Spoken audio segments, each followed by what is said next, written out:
The Detroit Lions dominated the Minnesota Vikings 31-9 in a decisive Week 18 matchup, clinching the NFC North title, as well as the number 1 seed in the NFC. Jahmyr Gibbs was a star, scoring 4 touchdowns, 3 coming in the second half, to secure Detroit's first-round bye, as well as home field advantage throughout the NFC playoff bracket. Meanwhile, the Vikings dropped to number 5 and will face the Rams in the wild card round. This was a very important game. I've been saying since about Week 11, Week 12, that they are the only team in the NFL who needs the number 1 seed and desperately needs that bye. So my question for you is, how impressive was this win for the Detroit Lions?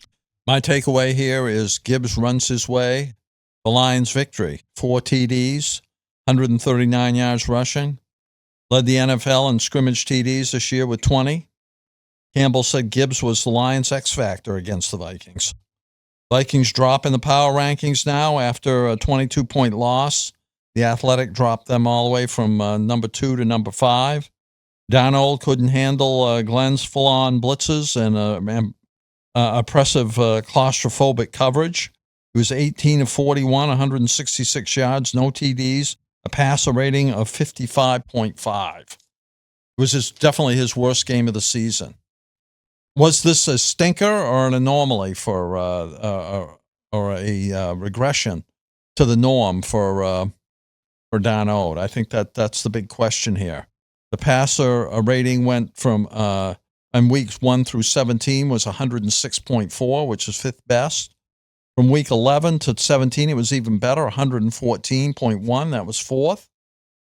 But he had his worst game of the season against the Lions. 1 for 7 inside the Lions' 7-yard line.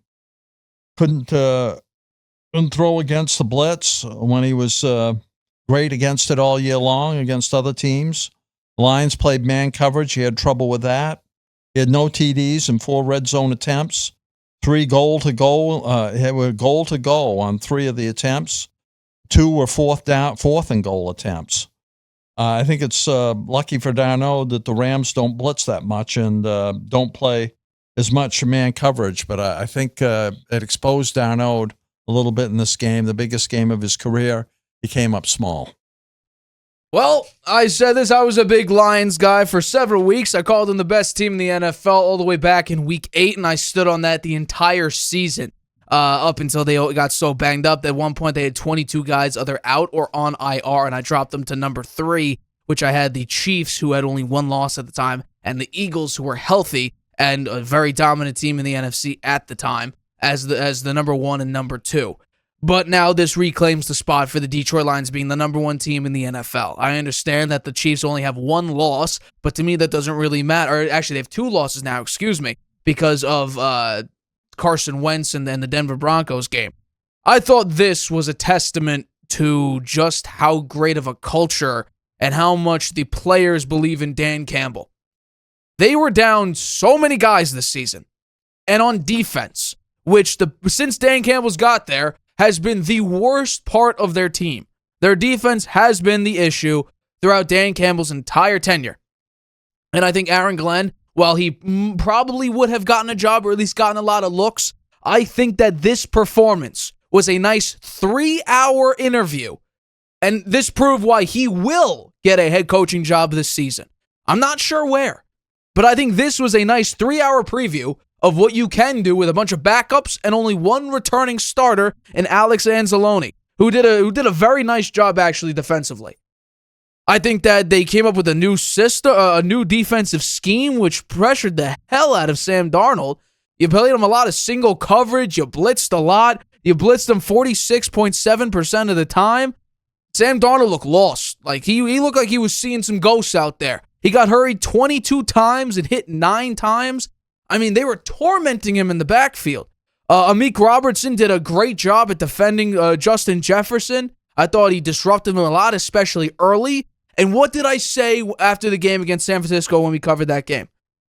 I said, if you're going up against Minnesota, and if you want a true Super Bowl run, you can't let a team go 5 for 5 in the red zone. You just can't cut it. And especially because that was Week 17's game, especially going up against Week 18 against the Minnesota Vikings, for the number 1 seed in the NFC and for the number 1 seed in the NFC North, you can't let them go 5 for 5. And what did they do? They forced them to go 0-3. That's exactly what you had to do. And by the way, this was a game where Jared Goff didn't play tremendous. 1 touchdown, 2 picks. He did have a very nice completion percentage at 81.8. He only had 238 yards, though. That's relatively pedestrian.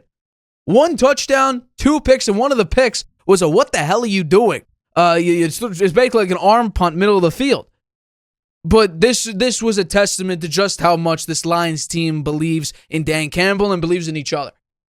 Now, I'm not sure what people are going to think about the Vikings and Sam Darnold after this. I'm sure we're all thinking that, well, is Sam Darnold really the guy? He just went up against the Detroit Lions and had a nice competition the first game around. But the second go around where all the cards were pushed to the table and there was very high stakes on the board, what happened? And he came up short. I don't know if I'm exactly there yet, but this for me was more about the Detroit Lions because they were banged up. They already down their running back, who, by the way, David Montgomery says he will be back by the divisional round, which is crazy. But I think this is a big testament to culture. It's a testament to grit, believing in each other, going out there and performing. And for someone who rooted for the Detroit Lions when, there was a big toss-up of what their record could be a couple years ago, could it be, 4 wins or 8 wins? I went on the side of 8 wins, and they turned out to do that. And especially after being down, it was they were 1-6 first 7 games of the season and completely turned it around and ended up stopping stopping Aaron Rodgers from making the playoffs that final year in 2022. I said that this team was going to be special. And it turns out it was because they kept improving and improving and improving. And now as a banged up team, you go against one of the hottest teams in the NFL who had a very nice winning streak. And you absolutely shatter their hopes and expectations, and you dominate them on the NFL field, forcing only field goals in this game and stopping them from scoring any touchdowns. And there were several opportunities for Sam Darnold to do that. Overthrows, missed throws, too far left, too far right, over Justin Jefferson's head when he's wide open in the right corner of the end zone.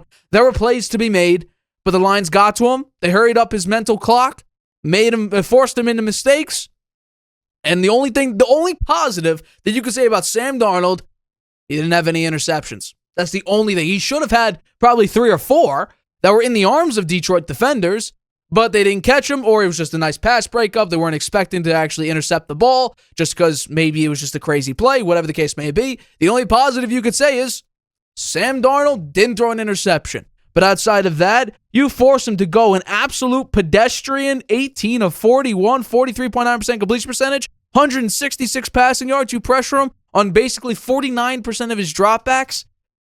They did a tremendous job, an absolute tremendous job. He did not complete a pass in the intermediate zone of 10 to 19 yards. He went 0 of 6 in that realm. He went 2 of 6 on deep throws. I mean, the Detroit defense, after giving up a bunch of points to San Francisco and averaging like 34 points a game allowed, you go into this game and put up 9. Detroit reclaims, in my mind, the number 1 spot in the NFL.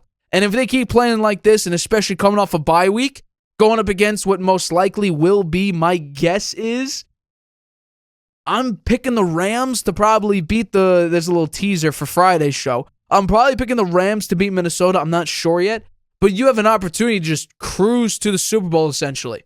Because if you keep playing like this, I would like to just ask anybody out there, and I'm going to ask you, if a team is playing like this, who the hell could beat them? I don't think anyone can beat the Lions if they keep playing like this. I do think that Dan Campbell has the team. He has the culture. He has the motivation. He has the momentum. He has Aaron Glenn as his defensive coordinator, who one of the most creative guys in the league to bounce back with all those injuries and still play that kind of defense against Sam Darnold, who's been one of the best quarterbacks in the league this year and has arguably one of the best receiver cores in the league. To have a game like that against them when you're all banged up, I think it's amazing. And to have the OC that they have, this is their year. They got to do it this year because they're going to lose. They could lose both those guys. They will lose both those guys. Yeah. 100%. So to a head coaching job. So, this is the year, Dan. Keep it going. You're on a roll. I think you got a great chance to get to the Super Bowl. You're probably going to get there, and Kansas City's going to be waiting for you there. So it's going to be very, very interesting. You have 2 running backs that combine for 3,000 total yards from scrimmage and 32 total touchdowns. Two guys, and one of them just put up a 4-touchdown game in the biggest game of the season for the Detroit Lions. And Montgomery will be back. Montgomery will be back, which is back, insane. and he'll be rested. Well, rested and playing through an injury are two different things. I think he will be rested. And but playing through an MCL injury. I don't know. It's a bruise. Well, I don't know how bad it was, but he will be back. So, but Gibbs, he's thriving in this situation. He had 139 yards in the game, 3 TDs rushing. Yeah. Oh, and the ground they had. You talk about Goff only having 231 yards. They had 170 yards on the ground. Yeah. So that played a role in Goff's numbers being down a little bit on the yards. Well, I mean, he threw it 33 times. So, I mean, whatever they did, it worked offensively, and that was just hand the ball off to Jahmyr Gibbs when it matters the most. They threw some of it to the running backs. And also threw it twice to the defenders. Yeah.